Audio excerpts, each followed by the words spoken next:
Good morning, class 8th. I'm Sonali, your chemistry teacher for the session. So, in our chemistry syllabus, we have done our chapter number 1 in our previous videos. We have completed it. Then we have completed the discussion of the chapter number 2, that is physical and chemical changes, in our previous video. Then we have also completed the short answers of chapter number 2 in the last video. Okay, now today we are going to discuss the long answers of chapter number 2. So I request all of you to open your page number 16 on your books. Page number 16. Okay, so your first long answer is: give 2 examples to show that the mass of the individual substance undergoing a chemical change is altered. How do these changes obey the law of conservation of mass? Okay, so you have to give 2 examples to show the conservation of mass, okay, law of conservation of mass, and how the individual substance's mass undergoes a change. Okay, the mass is altered in a chemical change. So the answer for this question, you can take the screenshot also. Okay, I am explaining it to you. The first example is of carbon. Okay, the first example is of carbon. So when carbon is burnt in air, the mass of carbon is reduced and finally the carbon vanishes. In fact, all the carbon gets converted to carbon dioxide. Okay, when we are taking the example of carbon, so what happens when we burn the carbon in air? Okay, if the carbon is burnt in air, what happens? The mass of the carbon, it goes on reducing. Okay, it is reduced and finally the carbon completely vanishes. How it vanishes? Because it gets converted to carbon dioxide gas. Okay, now but the mass of the carbon used plus mass of the oxygen taken up from the air is same as that of the carbon dioxide formed. So what this law of conservation of mass states?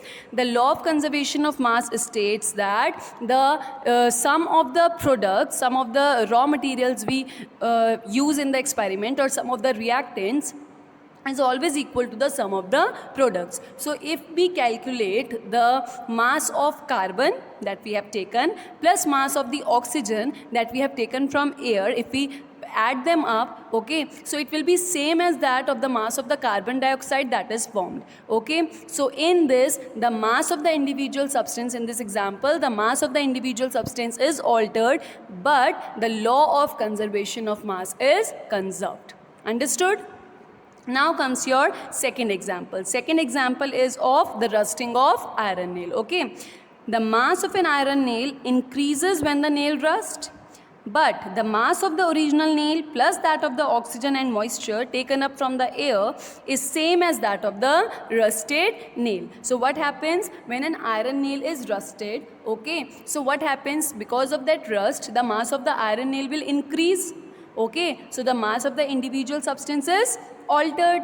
But what happens if you calculate the mass of the individual products, individual reactants, that is, you have used the original iron nail plus oxygen and moisture has also been taken up, due to that only rusting has taken place. So these all are our reactants, the iron nail, oxygen and moisture. So you will add them up as the sum of reactants, and what happens? The rusted nail is our product. Okay, so you will weigh the rusted nail. You will calculate the mass of the rusted nail.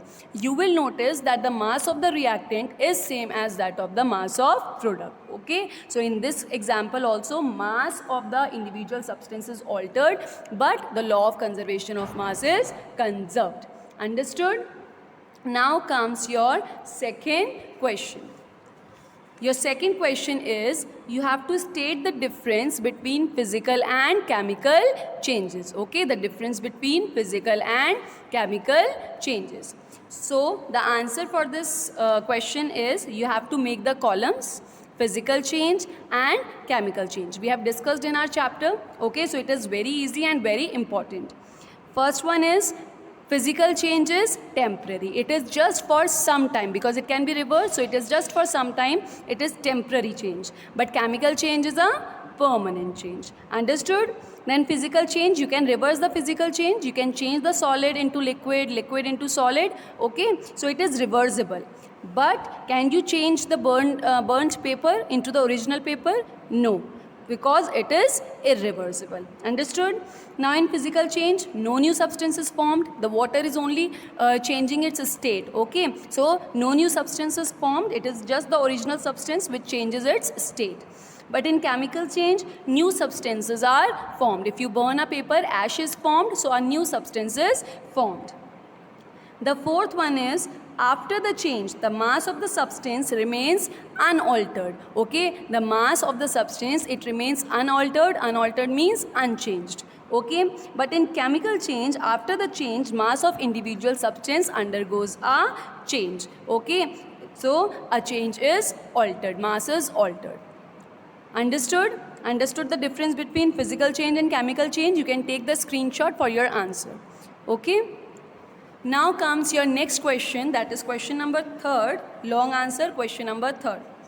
Discuss an example to show that physical and chemical changes can occur together. We have to discuss some examples to show that physical and chemical changes, they can occur all together. Okay? So the example for this is, let us examine the changes that occurs when a candle burns. Okay, you have to take the example of burning of a candle. Okay, the wax under the wick melts and the molten wax flows down and solidifies. So these are just changes in state and hence a physical change. So what is happening in the burning of candle? So when burning of candle will take place, so the wax that is present under the wick, it will start melting. It will flow down, and as soon as it will come in the contact of a cold surface, what will happen? It will get solidified. Understood? Now what are these? These are just the changes in state. That wax has not formed a new substance. No new substance is formed. Just there is a change in state. So which change is this? This is a physical change. Okay, next what happens? A part of the molten wax that vaporizes burns to form carbon dioxide and water vapor. Now what happens? A part of molten wax, it has vaporized, and when it got vaporized, it get converted into all the new substances like carbon dioxide and water vapor. So new substances are formed and it cannot be reversed back to the carbon. Okay, so what is happening? New substances are being formed and it is irreversible. The mass is also altered. So which change is this? Chemical change. Okay, so the burning of wax is a chemical reaction. Understood how the physical changes and the chemical changes can occur together in a single example. So this is a single example of burning of a candle. So there are two instances are taking place. Melting of wax, it is a physical change, but burning of the molten wax to change into carbon dioxide and water vapor, it is a chemical change. This is your answer number 3rd. Understood?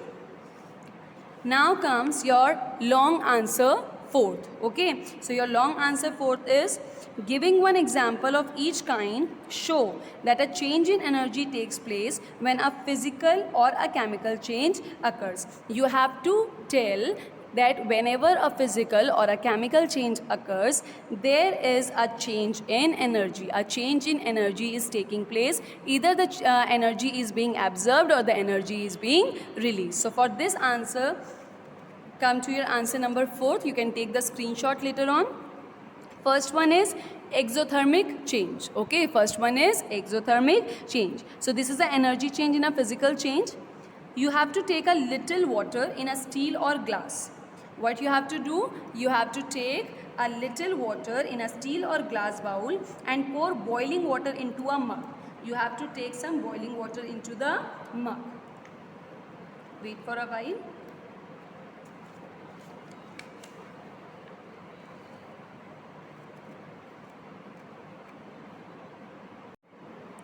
So here comes your answer number 4th, that is exothermic change. Okay, exothermic change, do you remember what is exothermic change? Exothermic change is a change in which the energy is released. Okay, so it happens in a chemical change.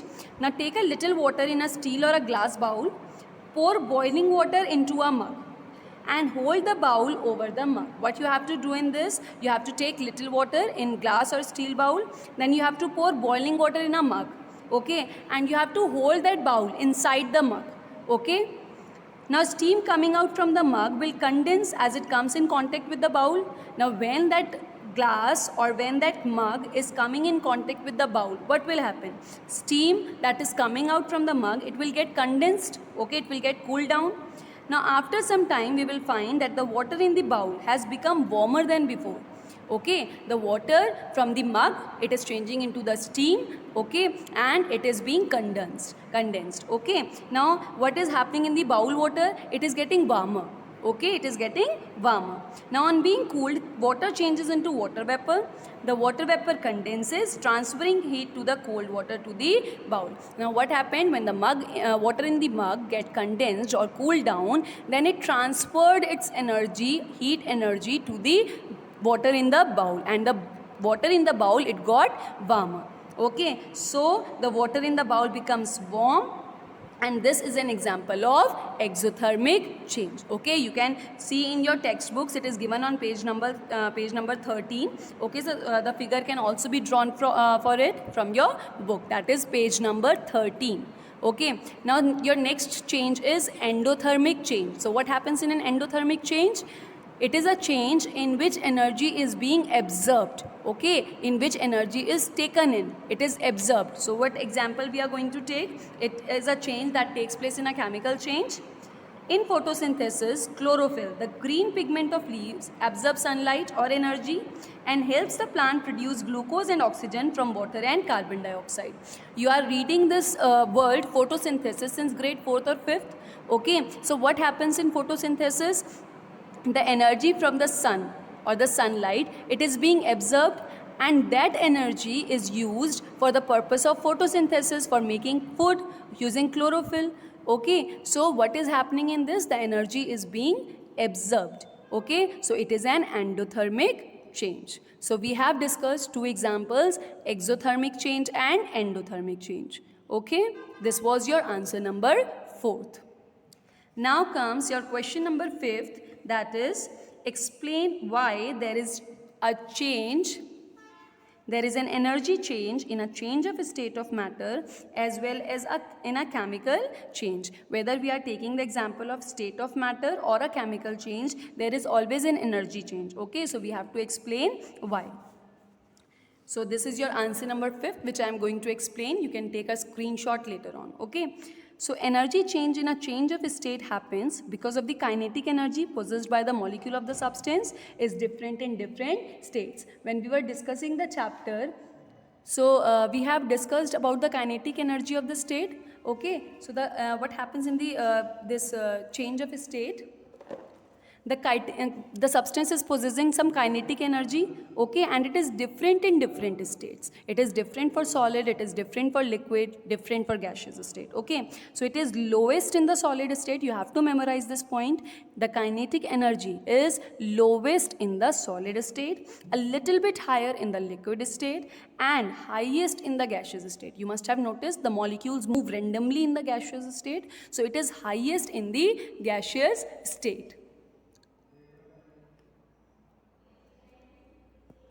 Now, so energy or heat will be absorbed by the solid to melt and a liquid to boil and vaporize. Now what is happening? Ki whenever a change of state is taking place, so solid is melting to change into liquid, then liquid also needs some energy to vaporize, so the energy is being absorbed, okay, and heat will be evolved by vapors to condense and a liquid to freeze. And whenever a liquid is being freezed or a vapors are being condensed, energy is released. So both the energy changes are taking place. Energy is absorbed when a solid changes into liquid or liquid into gaseous, but energy is released when gaseous changes into liquid or liquid changes into solid. Understood? Now next one is energy change in a chemical change. So energy change in a chemical change involves rearrangement of atoms.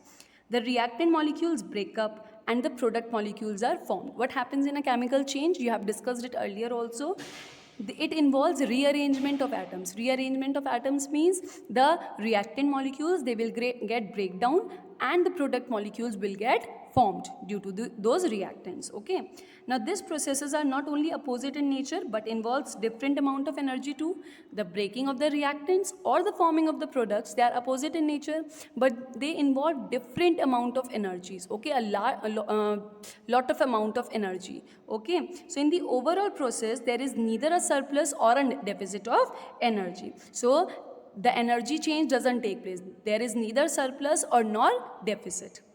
If there is surplus, energy will be given out, and if there is deficit, energy will be absorbed. So what happens if there is surplus? If the energy is increased, then what will happen? Energy will be given out. Given out means released, and released means exothermic reaction.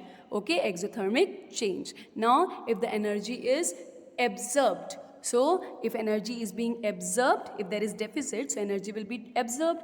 Absorbed means we are taking in the energy, and taking in means energy. This is an endothermic change. So both the changes are taking place, exothermic as well as endothermic. So there is change in energy in a chemical reaction. Understood? These were your long answers. Okay, long answer 1, 2, 3, 4, 5. Okay, so you have. I hope you must have taken the screenshot at the time I was explaining. So you have to note down it into your notebooks.